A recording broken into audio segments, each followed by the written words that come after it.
السلام عليكم ورحمة الله وبركاته. الحمد لله والصلاة والسلام على رسول الله وعلى آله وصحبه ومن والاه بعد. সম্মানিত ভাইয়েরা, সুপ্রিয় বন্ধুরা, সুপ্রিয় দর্শক শ্রোতা, সিরাতুন নবী সাল্লাল্লাহু আলাইহি ওয়াসাল্লামের উপরে আমাদের ধারাবাহিক আলোচনা। আজকে এই পর্বে সকল শ্রোতা মণ্ডলীকে স্বাগতম জানাচ্ছি, শুভেচ্ছা জানাচ্ছি এবং মোবারকবাদ জানিয়ে আজকে এই পর্ব শুরু করতে যাচ্ছি। গত পর্বে বিদায় হজের ভাষণ সংক্রান্ত কিছু আলোচনা আমরা করেছি। যেখানে থেমেছিলাম আজকে সেখান থেকে আবার আমরা শুরু করব। আপন সাওয়ারিতে আরোহণ করে রাসূলুল্লাহ সাল্লাল্লাহু আলাইহি ওয়াসাল্লাম মক্কা গমন করেন। মক্কা পৌঁছার পর তিনি বাইতুল্লাহ তাওয়াফ করেন। এই তাওয়াফকে তাওয়াফে ইফাদা বলা হয়। তাওয়াফ শেষে যোহর নামাজ আদায় করেন। নামাজ শেষে জমজম কূপের নিকট বানু আব্দুল মুত্তালিবের পাশে গমন করেন। তারা হাজিদেরকে জমজমের পানি পান করাচ্ছিলেন। তিনি বলেন, বানু আব্দুল মুত্তালিব, তোমরা পানি উত্তোলন করো। যদি আশঙ্কা না থাকতো যে পানি পান করানোর কাজে লোকজন তোমাদিগকে পরাজিত করে ফেলবে, তবে আমিও তোমাদের সঙ্গে পানি উত্তোলন করতাম।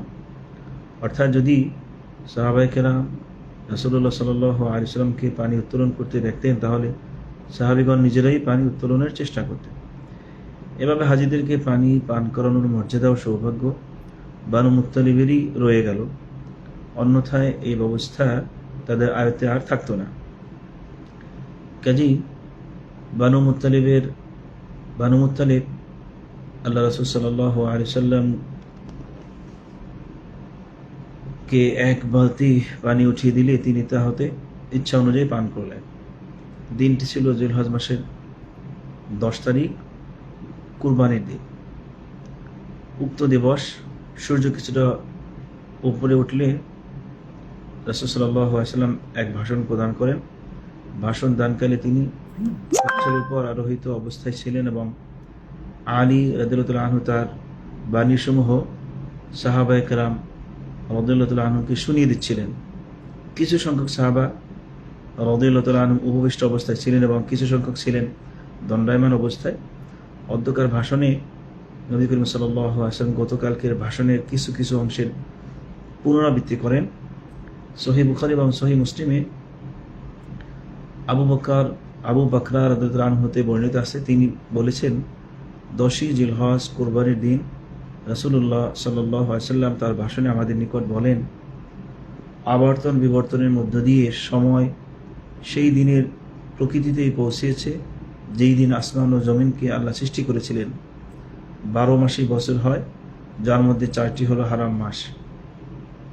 পরস্পরাগতভাবে 3টি, অর্থাৎ জিলকিয়াদা, জিলহজ এবং মুহররম, এবং একটি রজবে মুজার, যা জুমাদাল আখিরা এবং শাবানের মাঝে অবস্থিত।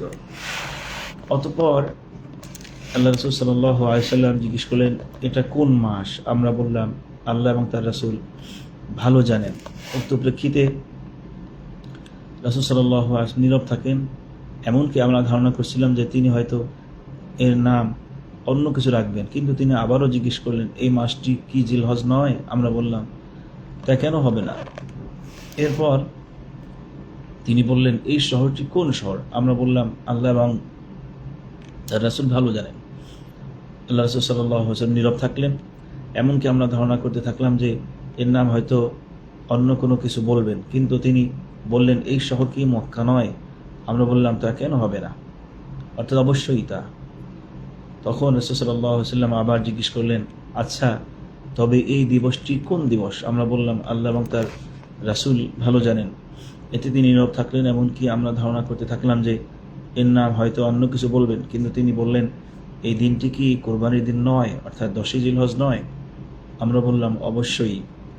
তিনি বললেন, তাহলে তোমরা জেনে রাখো যে তোমাদের রক্ত, তোমাদের ধন সম্পদ এবং তোমাদের মান ইজ্জত পরস্পরের নিকট এমনভাবে হারাম যে তোমাদের এই শহর এবং তোমাদের এই মাসে তোমাদের আজকের দিনের হুরমত যেমন রয়েছে। তোমরা অতি শীঘ্রই আপন প্রতিপালক প্রভুর সঙ্গে সাক্ষাৎ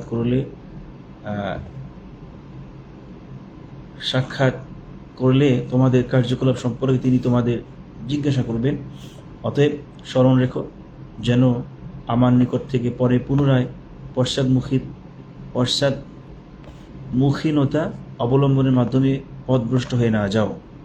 অধিকন্ত তোমরা এমন কোনো কাজে লিপ্ত হবে না যার ফলে পরস্পরের গ্রীবা কর্তন করবে। বলো, আমি কি তাবলীগের দায়িত্ব পালন করেছি? সাহাবাগণ বললেন, হ্যাঁ। অতঃপর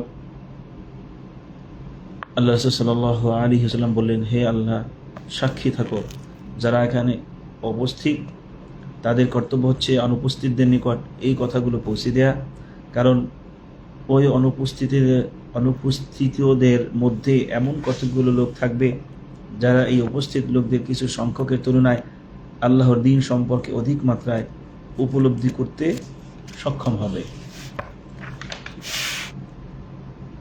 অন্য এক বর্ণনায় আছে যে উক্ত ভাষণে আল্লাহ রাসূল সাল্লাল্লাহু আলাইহি ওয়াসাল্লাম একথাও বলেছিলেন, স্মরণ রেখো, কোনো অপরাধী নিজ অপরাধের দোষ অন্যের উপর আরোপ করতে পারবে না। আরও স্মরণ রেখো, পিতার অপরাধের জন্য পুত্রকে কিংবা পুত্রের অপরাধের জন্য পিতাকে শাস্তি ভোগ করতে হবে না। স্মরণ রেখো, শয়তান নিরাশ হয়ে পড়েছে এই কারণে যে এখন থেকে তোমাদের এই শহরে আর কখনো তার পূজা করা হবে না, কিন্তু যেসব অন্যায় কাজকে তোমরা খুব তুচ্ছ মনে করবে ওতেই তার অনুসরণ করা হবে এবং সে তাতেই সন্তুষ্ট হবে। এরপর রাসূলুল্লাহ সাল্লাল্লাহু আলাইহি ওয়াসাল্লাম 11, 12 এবং 13ই জিলহজ মিনা অবস্থান করেন। উক্ত সময় তিনি হজের নিয়ম কানুন পালন করতে থাকেন এবং লোকজনকে শরীয়তের আহ্বানগুলো শিক্ষা দিতে থাকেন এবং আল্লাহর জিকির করতে থাকেন। অধিকন্ত ইব্রাহিমী রীতিনীতির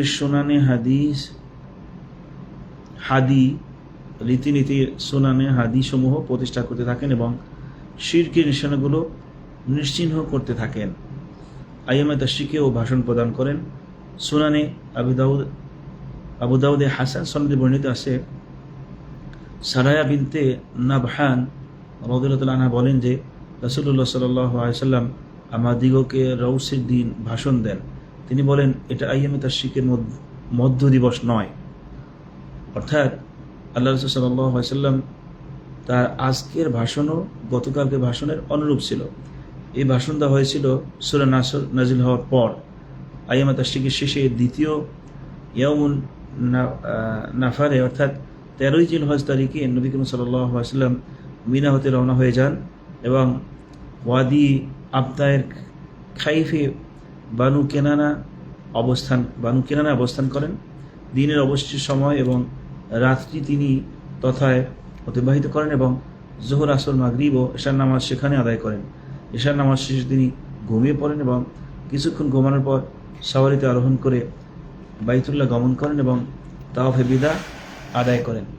সকল মানাসিক অর্থাৎ হজের নিয়মাবলী হতে ফারেক হয়ে রাসূলুল্লাহ সাল্লাল্লাহু আলাইহি ওয়াসাল্লাম আপন সাওয়ারিকে মদিনা মুনাওয়ারা ভিমুখী করলেন। তার মদিনামুখী হওয়ার উদ্দেশ্য ছিল সেখানে গিয়ে আরামায়েশে গা ঢেলে দেয়া নয়, বরং উদ্দেশ্য ছিল আল্লাহর দ্বীনের প্রয়োজনে আরেক নবতর প্রচেষ্টায় লিপ্ত হওয়া। এভাবেই রাসূল সাল্লাল্লাহু আলাইহি ওয়াসাল্লামের বিদায় হজ এবং জীবনের তার একমাত্র হজ, শেষ হজ তিনি সম্পন্ন করেন এবং বিদায় হজের মাধ্যমেই আল্লাহ রাসূল সাল্লাল্লাহু আলাইহি ওয়াসাল্লাম তার উপরে অর্পিত বিশাল নবুয়তের দায়িত্ব তিনি সম্পন্ন করেন। এবং বিদায় হজের ভাষণের যে দিকগুলো প্রত্যেকটি পয়েন্টই উম্মার জন্য কিয়ামত পর্যন্ত মহান দিক নির্দেশনামূলক, দুনিয়া এবং আখিরাতের কল্যাণের জন্য যা যা প্রয়োজন তার সার কথাগুলো এই বিদায় হজের ভিতরেই আল্লাহ রাসূল সাল্লাল্লাহু আলাইহি ওয়াসাল্লাম উম্মতের জন্য পেশ করেছিলেন। আসুন আমরা আমাদের জীবনের প্রতিটি পরতে আখিরাতমুখী জীবনযাপনের জন্য, আখিরাতের কল্যাণের জন্য, আখিরাতের মুক্তির জন্য রাসূল সাল্লাল্লাহু আলাইহি ওয়াসাল্লামের রেখে যাওয়া মহান